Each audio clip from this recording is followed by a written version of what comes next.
It's now settled. Andy Burnham will be the next Prime Minister, and he'll get that job pretty soon. The political direction of a Burnham-led Britain, though, remains unclear, and much will rest on who he chooses as his neighbour on Downing Street. The long-time favourite to become Chancellor and therefore to set the economic direction of a Burnham-led Britain has been Ed Miliband. Miliband, of course, has a wealth of experience in economic policymaking in the early 2000s. He was a special advisor to Gordon Brown in the Treasury. He went on to become the first Secretary of Energy and Climate Change when Gordon Brown became Prime Minister, and that's a job he holds again now under Keir Starmer. There's a problem, though. Ed Miliband is reasonably left-wing. And that means the campaign to dissuade Andy Burnham from appointing his close ally as Chancellor has become pretty ferocious. The Times has run a story based on quotes from cabinet ministers suggesting Ed Miliband as Chancellor would risk a market revolt. A cabinet minister told the Times this: Miliband is insufficiently pro-business. Andy's big test is market confidence and borrowing costs. If that's where your perceptions are, you have to compensate for that. Now, this theme of Ed Miliband not being pleasing enough to the markets has been sort of everywhere this weekend. The Spectator, a magazine which has always had the Labour Party's best interests at heart, says appointing Ed Miliband as Chancellor would be a mistake. The article is actually reasonably complimentary about Miliband in part. So they say this: in fairness, it is possible to make a case for the current Energy Secretary. Cooper, so Yvette Cooper, would do nothing more than competently manage decline, whereas Streeting would get into fights with the unions. Meanwhile, neither McFadden nor Healey has enough of a public profile or much panache. By contrast, Miliband is bold, experienced, clever and thoughtful.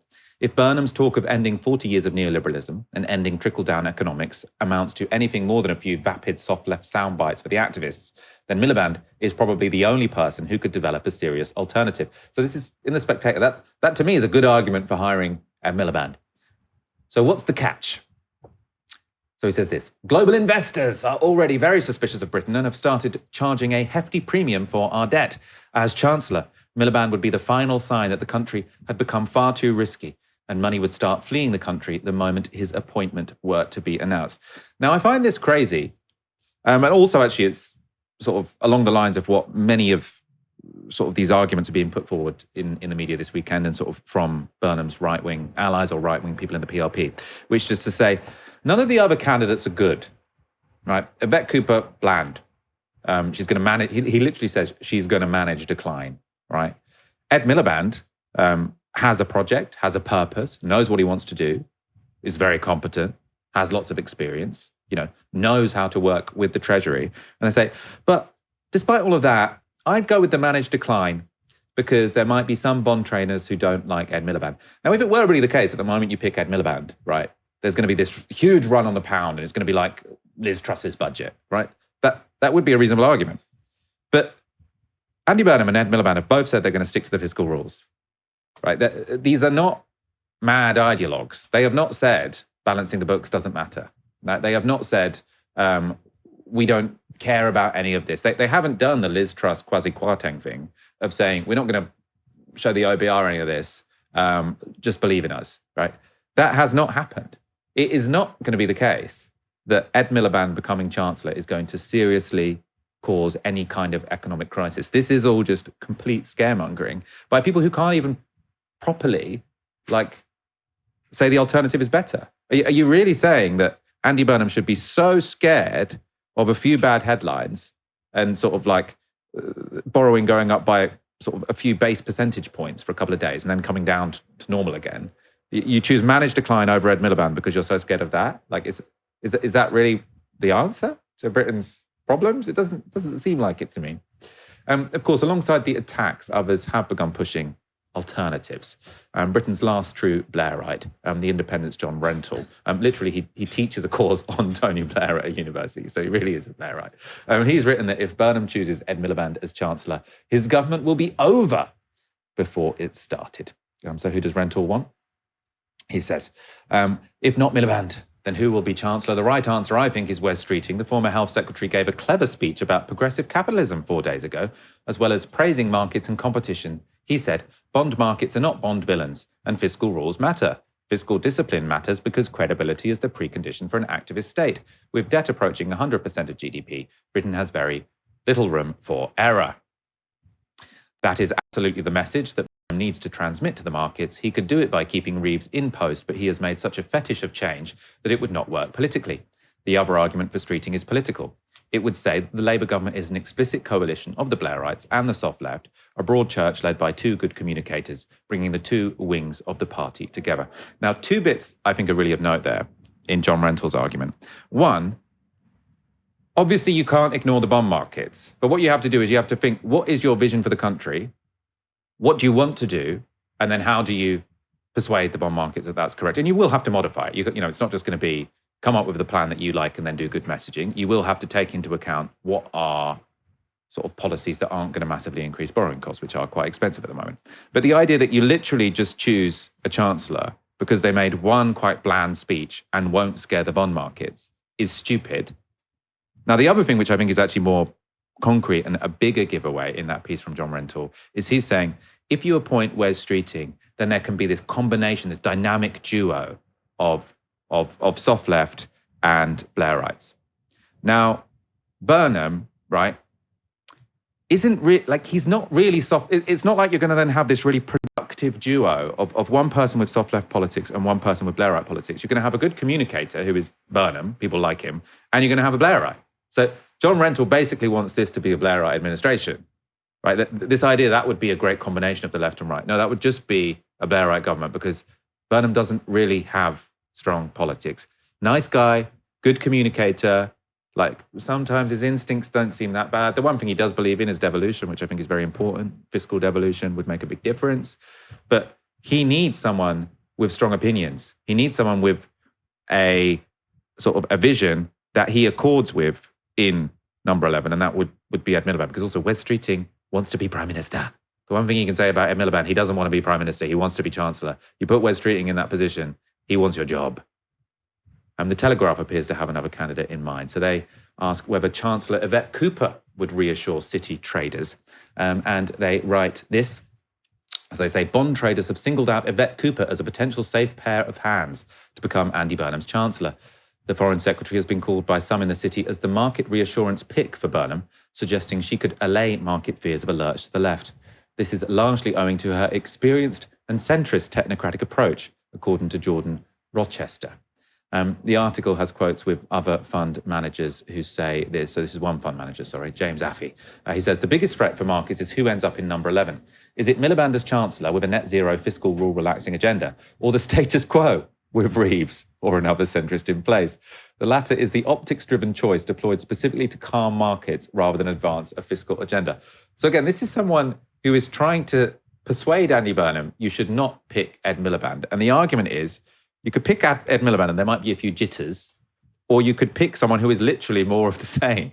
Like, if there's anything, like we don't know exactly what would happen if Ed Miliband became Chancellor in terms of the markets.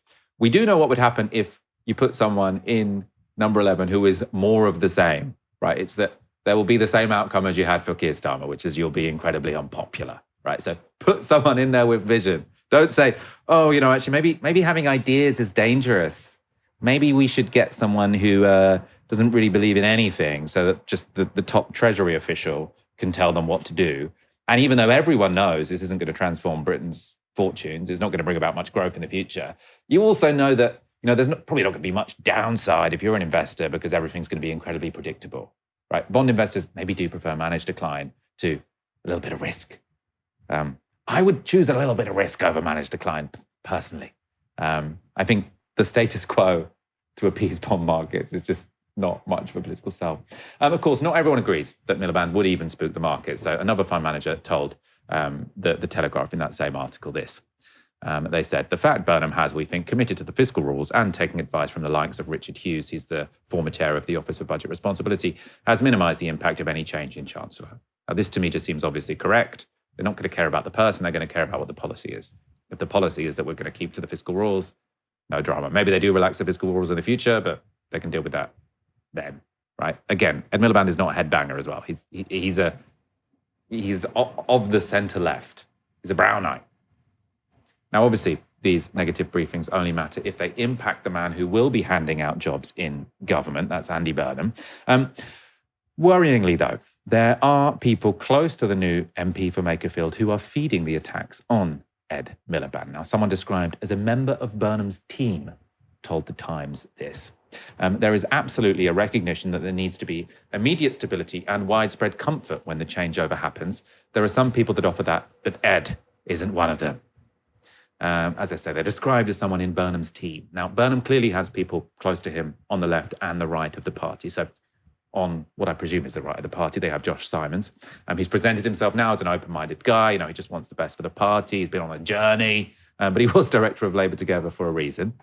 On the other hand, we have people like Louise Haigh, who ran his campaign. In fact, she's unquestionably someone from the soft left. So I think it would be wrong to just say that Andy Burnham is a vehicle of the Labour right. He's clearly not.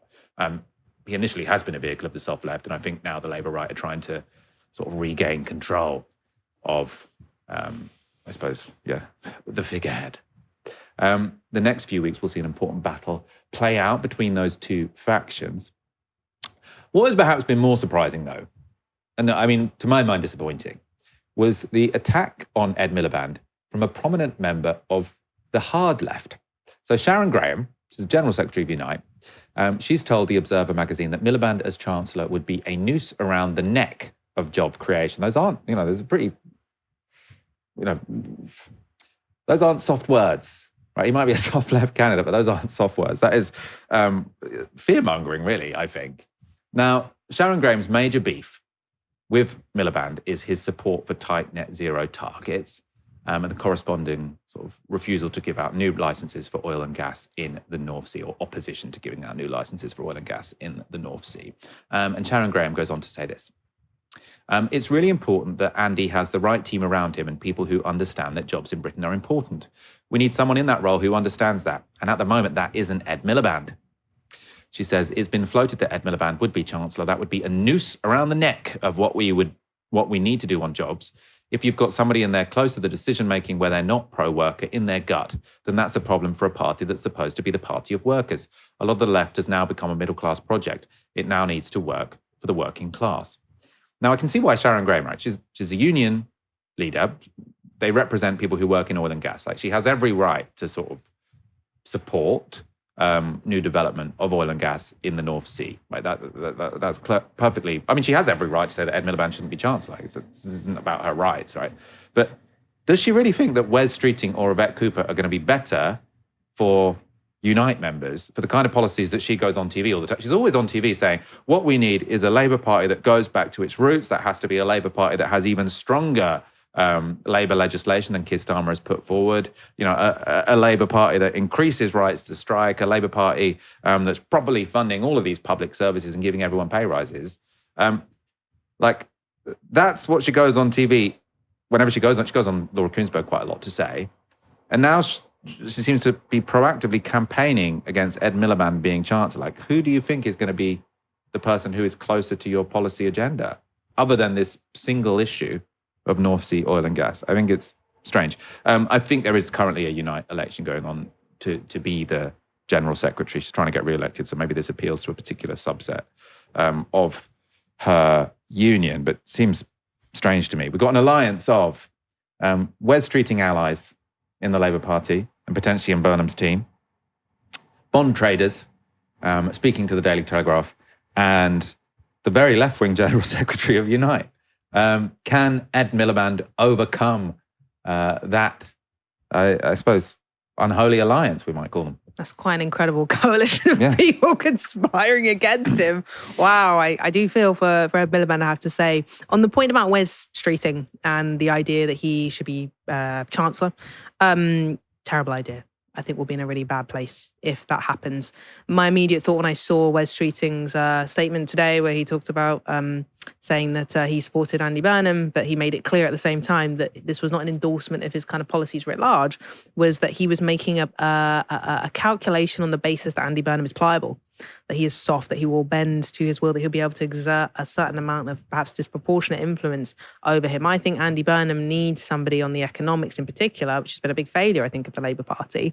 They need somebody who really knows what they're doing and has got things in a particular direction. And if that person is Wes Streeting, things will be going in thoroughly the wrong direction. I think some of this conversation about, markets and things like that, we need to bring things back to basics, I think, a little bit, and think a bit more about strategy. And like you said, what exactly is it that we're trying to achieve? What is the end goal here? Is the end goal to simply satisfy the markets? Well, we already did that. That was a kind of key cornerstone of Rachel Reeves' movements as Chancellor. And that didn't reduce energy bills for people. That didn't get rents down. That didn't make people's lives materially better. That in of itself was not enough. There's a difference between saying the markets provide some constraints that we have to take note of and that we have to bear in mind, and actually just saying that the primary goal is to, in of itself, satisfy markets, tick, then we're all done, everything will just sort of line up. We can see from the failures of the last sort of several governments that that's not the case. If the primary goal is that, just pack up democracy then. Just have BlackRock run everything, Just have JP Morgan run everything then. Why are we doing this whole democracy-like thing then? Because that was the Starmer-Reeves project at every turn. I mean, the Starmer project more fundamentally, because it's going on for a longer time, is what is the easiest way to appease the establishment? Like at every point. Like it was, Keir Starmer, like the moment he became, like obviously he had to trick the Labour membership to become Labour leader. But then the moment, what's the easiest way to appease the establishment and make them think I'm one of them?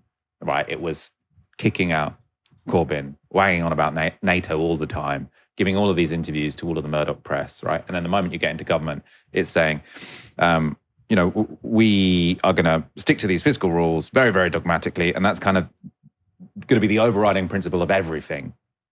And I'm not necessarily like against fiscal rules, but if your number one priority is reassuring people, you're not going to be very good in government, right? That should be sort of like number 10 on the list, right? Always remember, you might want to reassure these powerful people, right? Obviously, you're going to have to take on a bunch of them as well, but you probably will have to reassure the bond market to some degree. But that has to be sort of very much secondary to the major project. And none of these people who are saying it shouldn't be Ed Miliband are expressing a major project. They're saying, oh, Ed Miliband, he has a bit too much of a major project. Yeah. And some of them are saying it's like the political reason you have to have West Streeting is because Ed Miliband will be an independent power base because he has too many beliefs, right? Ed Miliband has been, did I say Andy Burnham before? Or did I say Ed Miliband? I get confused sometimes. Ed Miliband has too many beliefs is what they say, right? Ed Miliband has been backing Andy Burnham for months, right? He did not want to be Labour leader. He wanted Andy Burnham to be Labour leader and him to be Chancellor. They say, for political reasons, if Andy Burnham wants to be a strong Prime Minister, he has to put the guy who's wanted to be Prime Minister since he was a small child, Wes Streeting, who has sort of been briefing against Andy Burnham and speaking against his economic agenda, sort of saying 40 years of neoliberalism. Actually, you can't diss that. What's Andy Burnham talking about?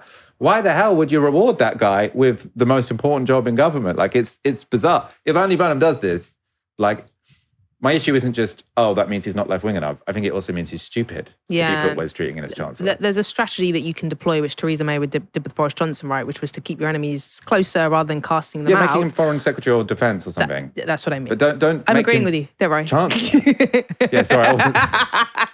Getting a bit too animated there. The heat is Nothing getting to gets me Michael. animated like the possibility of Ed Miliband not getting his favoured job. I know. I didn't know you were such a Miliband stan. This is great.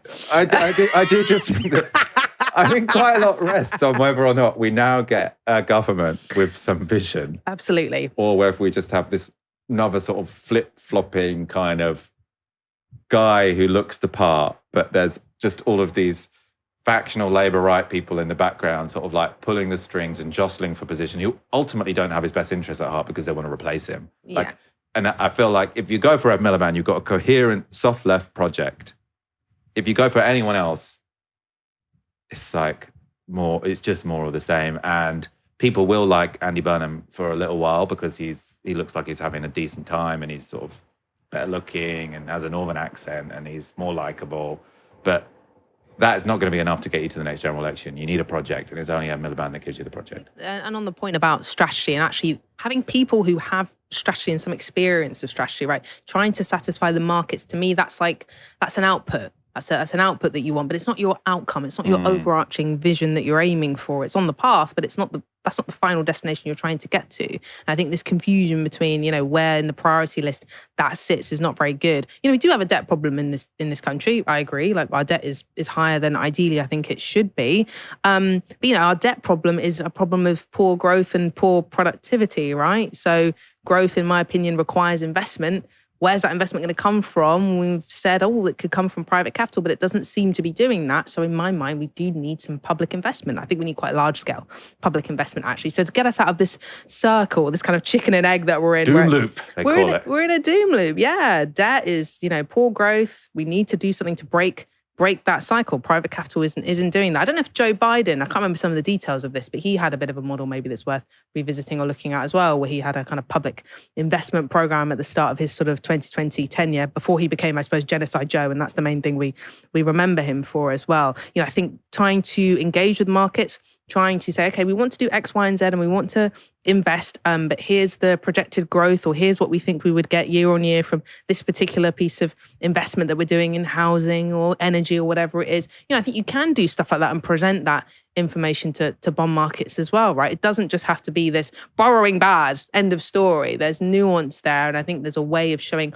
I have a strategy and a plan to have some actual investment for growth, public investment for growth, rather than just saying, if you're spending more money, that just equals bad. To me, that's shallow politics and a shallow way of understanding how these things work. Yeah, and I mean, there's a lot of shallow people around, unfortunately. Not us, though. Not us, never us. Important clarification there, Vanseka. Thank you guys for watching. We've got almost 4,000 people watching this evening. If you do want to support the show, you can go to novara.media/support or novara.media/support. Vanseka Kayembe, it's always an absolute pleasure having you on the show. Thank you so much for having me on a very monumental day. It was a pleasure. Come back tomorrow for another live stream from 6 p.m. For now, you've been watching Novara Media. Good night.